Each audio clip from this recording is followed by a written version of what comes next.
త్విషా శర్మ ఈమె ఆత్మహత్య ఎందుకు చేసుకుంది? అసలు ఎవరీమె?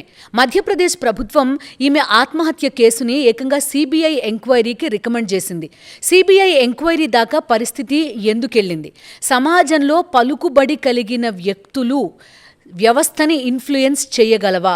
ఇలాంటి అన్ని ప్రశ్నలకి ఒక వేదిక అయింది త్విషా శర్మ ఆత్మహత్య వ్యవహారం. అసలు ఈమె ఎవరు? ఎందుకు ఆత్మహత్య చేసుకుంది? సిబిఐ ఎంక్వైరీ దాకా పరిస్థితి ఎందుకు వెళ్ళింది? ఒక్కసారి చూద్దాం. త్విషా శర్మ ఒక నటి. చిన్నప్పటి నుంచే కొంత ఈ గ్లామర్ ఫీల్డ్లోకి అడుగుపెట్టింది. టీనేజ్లో యాడ్స్ చేసింది. ఆ తర్వాత మిస్ పూణే కింద నిలిచింది. ఆ తర్వాత ఒక తెలుగు సినిమాలో నటించింది. దాంతోపాటు ఒక హిందీ సినిమాలో కూడా నటించింది. సైబర్ క్రైమ్ ఆధారంగా తెరకెక్కిన జరా సంభాల్కే అనే ఒక థ్రిల్లర్లో కూడా తను యాక్ట్ చేసిందనమాట. ఆ తర్వాత ముగ్గురు మొనగాళ్ళు అని చెప్పి తెలుగులో ఒక సినిమా వస్తే అందులో ముగ్గురు హీరోయిన్లలో ఒక పాత్రగా వర్క్ చేసింది త్విషా శర్మ. ఆ తర్వాత తను కంప్లీట్గా ఈ నటనా రంగం నుంచి బయటకు వెళ్ళిపోయింది. తర్వాత ఎంబీఏ చేసుకుంది. ఆ తర్వాత కార్పొరేట్ రంగంలో అడుగుపెట్టింది త్విషా శర్మ. అయితే ఒక డేటింగ్ యాప్ ద్వారా సమర్థ్ సింగ్ అనే ఒక అడ్వకేట్ ఆమెకి పరిచయం అయ్యాడు. ఆ తర్వాత సమర్థ్ సింగ్ తోటి 2025లో తనకి పెళ్ళయింది. ఇప్పుడు కరెక్ట్గా 2026 సంవత్సరంలో భోపాల్లో తన అత్తవారింట్లోనే ఉరేసుకుని కనిపించింది త్విషా శర్మ. ఈమె ఎందుకు ఆత్మహత్య చేసుకుంది? త్విషా శర్మ పుట్టింటి వాళ్ళు ఏమంటున్నారు, అదేవిధంగా అత్తగారింటి వాళ్ళు ఏమంటున్నారు? ఇక్కడే ఒక పెద్ద వివాదం మొదలైంది. అదే సిబిఐ ఎంక్వైరీకి దారితీసింది. ప్రధానంగా త్విషా శర్మ పుట్టింటి వాళ్ళ ఆరోపణ ఏంటంటే వరకట్న వేధింపులు చాలా తీవ్రమయ్యాయి త్విషా శర్మకి. సమర్థ్ సింగ్ పెళ్లి చేసుకున్నప్పటి నుంచి కూడా తనని ఏదో రకంగా మానసిక క్షోభకి గురి చేస్తున్నారు అనేది పేరెంట్స్ ఆరోపిస్తున్నారు. అలాగే తన అన్నయ్య అయితే ఆత్మహత్య చేసుకున్న తర్వాత ఎవరైనా అంబులెన్స్కి కానీ లేకపోతే పోలీసులకు కానీ ఇన్ఫార్మ్ చేస్తారు. కానీ ఆ అత్త ఎవరైతే ఉన్నారో ఆమె ఏకంగా అసలు చాలా తాపీగా మెట్లు దిగి వెళ్ళడం, ఆ తర్వాత ఎప్పుడో హాస్పిటల్కి తీసుకెళ్ళడం ఇవన్నీ కనిపించాయి. ప్రాణాలని కాపాడే ఉద్దేశమే కనుక ఉంటే ఫస్ట్ అంబులెన్స్కి ఫోన్ చేసేవాళ్ళు, ఆ తర్వాత పోలీసులకు ఇన్ఫార్మ్ చేసేవాళ్ళు. ఇదంతా కాకుండా వివిధ రంగాల వాళ్ళకి ఫోన్లు చేయాల్సిన అవసరం ఏమొచ్చింది? చుట్టాలకి ముందుగా ఇన్ఫార్మ్ చేయాల్సిన అవసరం ఏమొచ్చింది? సమాజంలో పలుకుబడి కలవాళ్ళకి ఫోన్ చేయడం కంటే పోలీసులకి ముందు ఫోన్ చేసి ఉండొచ్చు కదా అని ఆయన పలు ప్రశ్నలు లేవనెత్తుతున్నారు. అయితే అత్తింటి వేధింపులు తట్టుకోలేకే ఈమె ఆత్మహత్య చేసుకుంది అని పుట్టింటి వాళ్ళు అంటూ ఉంటే, ఈ అత్త చేస్తున్న ఆరోపణలు, ఆమె ఈ కేసు విచారణ దశలో ఉండగా ఏకంగా ప్రెస్ మీట్ పెట్టడం అనేది మరో సంచలనంగా చెప్పుకోవచ్చు. ఈమె అత్త పేరు త్విషా శర్మ అత్త పేరు గిరిబాలా సింగ్. ఈమె సెషన్స్ కోర్ట్ రిటైర్డ్ జడ్జ్. ఈ కేసు విచారణ సమయంలో ఉండగానే ఆమె ఒక ప్రెస్ మీట్ కండక్ట్ చేసింది. ఆమె పూర్తిగా త్విషా శర్మ పుట్టింటి వాళ్ల వైపు పలు ఆరోపణలు చేస్తోంది. త్విషా శర్మ తనకి చాలాసార్లు చెప్పింది అంటున్నారు గిరిబాలా సింగ్. ఏం చెప్పిందంటే, చిన్నప్పటి నుంచి కూడా నన్ను బలవంతంగా ఈ గ్లామర్ ఫీల్డ్ వైపు, ఈ సినిమా ఇండస్ట్రీ వైపు, లేకపోతే ఈ యాడ్స్ వైపు నన్ను బలవంతంగా చేర్పించారు. పలుమార్లు నా మీద ఆధారపడి జీవించారు మా పుట్టింటి వాళ్ళు. అదేవిధంగా పలుసార్లు నేను ఆర్థిక సహాయం చేయాల్సి వచ్చింది. అదేవిధంగా త్విషా శర్మ ఏకంగా ఒక డ్రగ్ ఎడిక్ట్. ఎప్పుడైతే ఆమె పుట్టింటికి వెళ్ళి వచ్చిందో ఆ తర్వాత కొంత తడబాటుకి గురయ్యేది, సరిగా నడవలేకపోయేది, ఒక రకమైన మానసిక స్థితిలో తిరిగి అత్తవారింటికి వచ్చేది అంటూ కూడా పలు ఆరోపణలు చేస్తూ ఆమె ప్రెస్ మీట్ నిర్వహించారు. సో ఇది కూడా ఒక వివాదానికి దారితీస్తోందన్నమాట. త్విషా శర్మ బ్రదర్ చేస్తున్న ఆరోపణలు ఏంటి? ఈ గిరిబాలా సింగ్ అనే రిటైర్డ్ సెషన్స్ కోర్ట్ జడ్జ్ హాస్పిటల్కి, అంబులెన్స్కి లేకపోతే పోలీసులకి ఇన్ఫార్మ్ చేయకుండా ఏకంగా సమాజంలో చాలా పలుకుబడి ఉన్న ఒక వ్యక్తికి ఎందుకు ఫోన్ చేశారు అనేది ఆయన ప్రశ్న.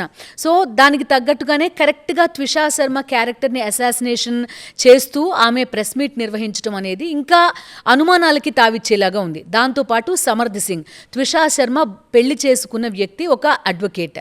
ఆయన 9 రోజుల పాటు అబ్స్కాండింగ్, ఆయన కనిపించట్లేదు. పోలీసులు ఆయన్ని వెతుకుతున్నారా, వెతికే ప్రయత్నం చేస్తున్నారా? మొదటగా ముందస్తు బెయిల్ కోసం పిటిషన్ వేసుకున్నారు. అయితే సమర్థ్ సింగ్కి బెయిల్ రాలేదు, కానీ అత్తైన గిరిబాలా సింగ్కి మాత్రం బెయిల్ మంజూరైంది. సమర్థ్ సింగ్ ప్రస్తుతం అబ్స్కాండింగ్ ఉన్నాడు. అయితే ఆ తర్వాత ఆయన హైకోర్టుని కూడా ఆశ్రయించారు, తనకి యాంటిసిపేటరీ బెయిల్ మంజూరు చేయాలని.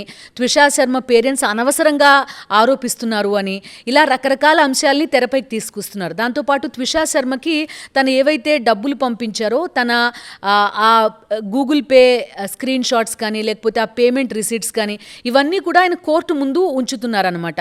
మేము వరకట్న వేధింపులు చేయట్లేదు అనే అంశాన్ని ఒక పక్క ఎస్టాబ్లిష్ చేస్తూనే పోలీసుల ముందు లొంగిపోవలసిన ఒక వ్యక్తి, ఎందుకంటే ఆయన అక్యూజ్డ్గా ఉన్నారు కాబట్టి, తప్పించుకుని ఎందుకు తిరగాల్సి వస్తుంది అనేది ఇక్కడ ప్రధానమైన ప్రశ్న. దాంతోపాటు చట్టం ఏం చెప్తోంది? ఒక పెళ్ళైన యువతి 7 ఏళ్ల లోపు కనుక అనుమానాస్పద పరిస్థితుల్లో చనిపోతే వాటిని వరకట్న వేధింపుల కింద పరిగణించాలి అని చట్టం చెప్తోంది. ఆ రకంగా వేళ్లన్నీ కూడా అటు సమర్థ్ సింగ్ వైపు, గిరిబాలా సింగ్ వైపు చూపిస్తున్న పరిస్థితి.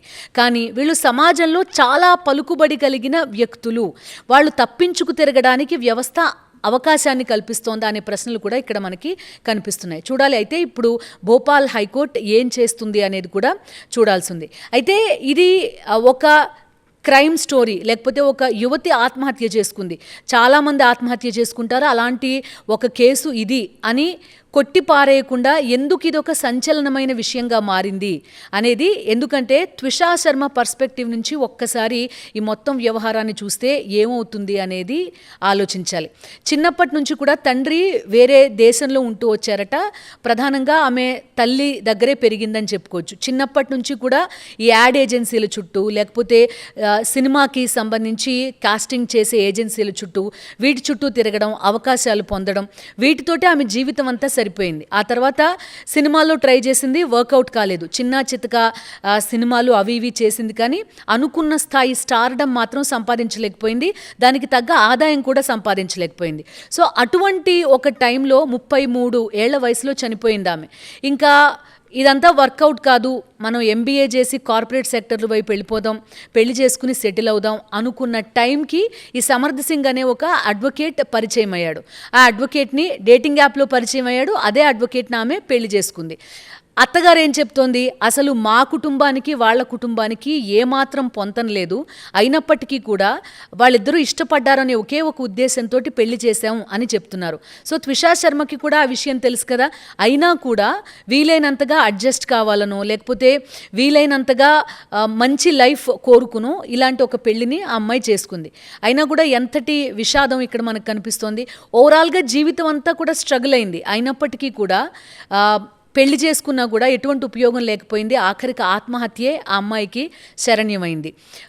ఎక్సర్సైజ్ చేసే ఒక రాడ్కే ఒక బెల్ట్ తోటి ఆత్మహత్య చేసుకుని ఉరివేసుకుని చనిపోయింది ఆ అమ్మాయి. ఆఖరికి ఎంత లూప్ హోల్స్ ఉంటాయంటే, ఫోరెన్సిక్స్కి ఆ బెల్ట్ని కూడా పోలీసులు, ఇన్వెస్టిగేటింగ్ ఆఫీసర్ సమర్పించలేకపోయారు. అంటే అసలు మన దేశంలో ఈ ఇన్వెస్టిగేషన్ అనేది ఎన్ని లూప్ హోల్స్ మధ్య సాగుతోంది అనేది కూడా ఇక్కడ ప్రధానంగా అర్థం చేసుకోవాల్సి ఉంటుంది.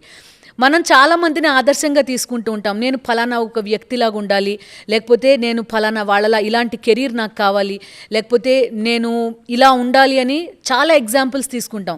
కానీ చాలామందికి ఎలా ఉండకూడదు అనేది తెలియదు, వాట్ నాట్ టు డూ అనేది మనలో చాలామందికి తెలియదు. మనం చేసే కొన్ని తప్పటడుగులు ఎదరవాళ్ళ జీవితంలో మనకు కనిపిస్తూ ఉంటాయి, అయినా కూడా వాటిని మనం ఎగ్జాంపుల్గా తీసుకోలేకపోతూ ఉంటాం. త్విషా శర్మ జీవితం ఎగ్జాక్ట్గా అలాంటిదే. చిన్నప్పటి నుంచి చాలా ఒడిదుడుకుల మధ్య ఆమె లైఫ్ అంతా కూడా సాగింది.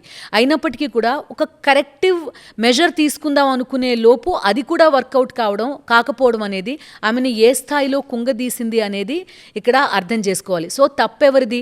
ఆత్మహత్య చేసుకున్న తనదా? వేధించారు అని చెప్తున్న సమర్థ్ సింగ్దా? నిజంగా వేధించారా? లేకపోతే అత్త గిరిబాలా సింగ్దా? లేకపోతే మొత్తం ఈ ఆత్మహత్య కేసుని నీరుగార్చడానికి ప్రయత్నిస్తున్నారు కొంతమంది అనే ఆరోపణలు వస్తున్న వ్యవస్థలోని చాలామంది పెద్దవాళ్ళదా? సో సిబిఐ ఎంక్వైరీ ఏం తేల్చబోతోంది అనేది చూడాల్సి ఉంది. మొత్తానికి త్విషా శర్మ అనే ఒక నటి ఆమె కోరుకున్న ప్రయాణాన్ని మాత్రం సాగించలేకపోయింది. ఒక విషాదాన్ని ఆమె తల్లిదండ్రులకి కానీ స్నేహితులకి కానీ మిగిల్చి వెళ్ళిపోయింది.